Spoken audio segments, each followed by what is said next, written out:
आज बात करेंगे आनंदवर्धक या पीयूष वर्ष छंद पर। छंद एक ही है, जरा सा परिवर्तन से दोनों में अंतर हो जाता है। पीयूष वर्ष को ही हम आनंदवर्धक कहते हैं। देखिए, पीयूष वर्ष छंद की अगर बात करें तो ये 19 मात्राएं प्रति पद वाला छंद है।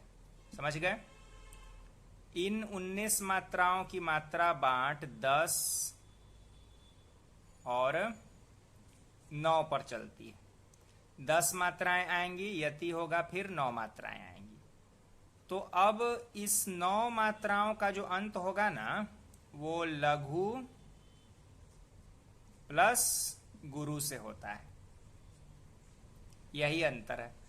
तो अब लघु गुरु आने का मतलब है 1 + 2, 3 तो यहीं आ गया। अब 9 में से 3 निकल गया, बचा 6। तो 6 को सीधी सी बात है, छक्कल जिसको बोलते हैं, उसको आप गुरु गुरु गुरु से बनाएंगे लय लाने के लिए, और उसके बाद लघु गुरु हो जाएगा। ये हो रही है 9 वाले मात्राओं के खंड की बात। अब इस 10 वाले का जो खंड है, तो यहां एक लय आप लोगों को दिखलाई दे रही होगी, रगण, राज भा।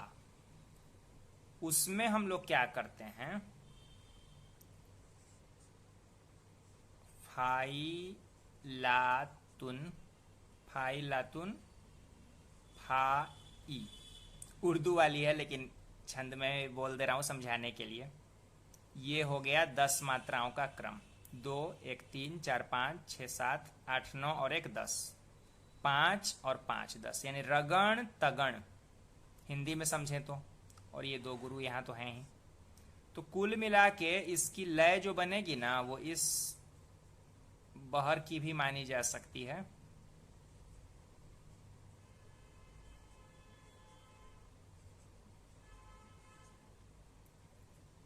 अंतर यही है जो पीयूष वर्ष और आनंदवर्धक के बारे में बताया, कि अगर इस 10 9 की यति का ध्यान रख कर लिखें तब तो वो पीयूष वर्ष छंद है। ध्यान से ये बात सुन लीजिएगा।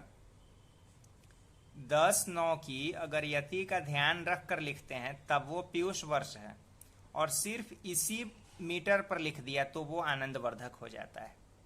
जो जानकारी मेरे पास है वो मैं साझा कर रहा हूं। ठीक है, अंतर दोनों में इतने का ही है। और जब आनंदवर्धक छंद हम सोचकर लिख रहे हैं, सिर्फ इसी मीटर पर लिख रहे हैं, तो ये अंत वाला जो गुरु है, बाकी गुरु में तो खैर 2 लघु हो ही सकता है। और अगर आनंदवर्धक की बात करें ना, तो उसमें इस वाले गुरु को भी 2 लघु में बांट सकते हैं, और इसका कोई विशेष नियम नहीं है। सही, आइए अब उदाहरण देख लिया जाए। अब देखिए यहां पर उदाहरण छंद। ये मैंने पीयूष वर्ष का ही उदाहरण दिया है, क्योंकि 10 और 9 पर यति लगाई है।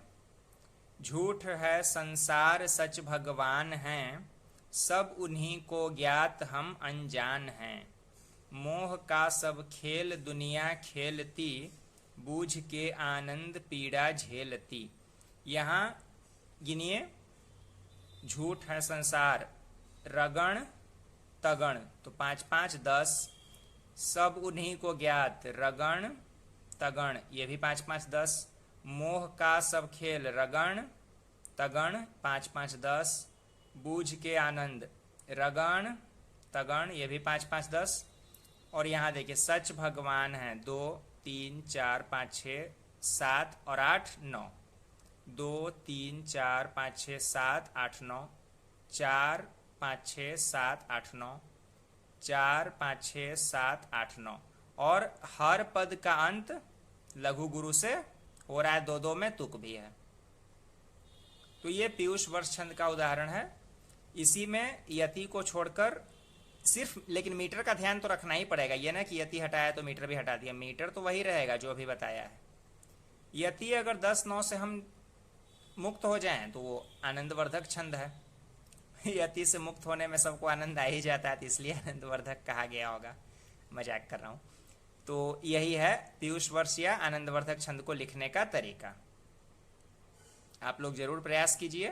कुछ पूछना हो कमेंट बॉक्स में बिल्कुल स्वागत है।